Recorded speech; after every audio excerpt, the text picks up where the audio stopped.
ঘোর কাটতে না কাটতেই দৌড় খুলে পালাতে হলো ইসরায়েলিদের। ২১তম দফায় ইরানের ছোড়া ক্ষেপণাস্ত্র কেড়ে নিল তাদের শান্তির ঘুম। ঘোরের মধ্যেই লাখ লাখ ইসরায়েলিকে ছুটতে হলো বাংকারে। আগ্রাসনের প্রতিক্রিয়ায় ইরান ইসরায়েলে নতুন করে বিমান হামলা চালিয়েছে।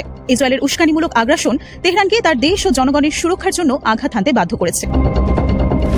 এই প্রতিশোধের অংশ হিসেবে ইরান সোমবার সকালে অধিকৃত অঞ্চলে নতুন করে ক্ষেপণাস্ত্র নিক্ষেপ করেছে। ইসরায়েলের অব্যাহত উস্কানি এবং ইরানের ভূখণ্ডে হামলার প্রতিক্রিয়ায় এই পদক্ষেপ নেওয়া হয়েছে, যা ইরানের আত্মরক্ষার অধিকারের অংশ বলেই তেহরান দাবি করছে।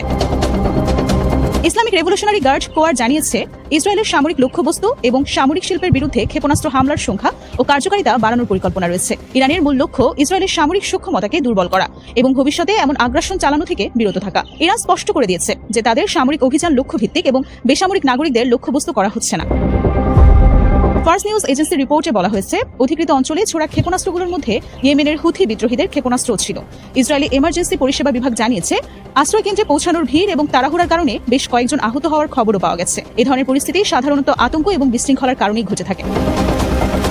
যদিও সরাসরি ক্ষেপণাস্ত্র হামলায় কোনো হতাহতের খবর পাওয়া যায়নি, টাইমস অফ ইসরায়েলের প্রতিবেদনে বলা হয়েছে, এই ধরনের ঘটনাগুলো জনমনে তীব্র ভীতি তৈরি করে এবং নাগরিক জীবনে বড় ধরনের প্রভাব ফেলছে। ইরান জানিয়েছে, এই হামলা ইসরায়েলি শাসনের বিরুদ্ধে চালানো অপারেশন ট্রু প্রমিস 3-এর ২১তম ধাপ। এই অপারেশনগুলো ইরানের দীর্ঘমেয়াদী পরিকল্পনারই অংশ, যা ইসরায়েলের উপর চাপ সৃষ্টি করতে এবং তাদের আগ্রাসী নীতি পরিবর্তন করতে ডিজাইন করা হয়েছে। ইরানের সামরিক মুখপাত্ররা এই অপারেশনগুলোকে প্রতিরক্ষামূলক এবং প্রতিশোধমূলক বলেই অভিহিত করেছেন। আইজিএফ এর প্রাথমিক মূল্যায়নে বলা হয়েছে, সর্বশেষ হামলায় ইরান থেকে একটি ব্যালিস্টিক ক্ষেপণাস্ত্র নিক্ষেপ করা হয়েছিল।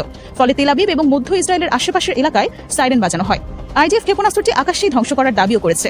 তাদের মতে, ক্ষেপণাস্ত্র প্রতিরক্ষা ব্যবস্থা সফলভাবে কাজ করায় বড় ধরনের ক্ষয়ক্ষতি এড়ানো সম্ভব হয়েছে। ম্যাসেন ডেভিড অ্যাডম জানিয়েছে, জনবসতিপূর্ণ এলাকায় কোনো আঘাতের খবর পাওয়া যায়নি। হোম ফ্রন্ট কমান্ড জানিয়েছে, সাইরেন বাজানো এলাকার বেসামরিক নাগরিকরা হামলার পর আশ্রয়কেন্দ্র ছেড়ে যেতে পারবেন।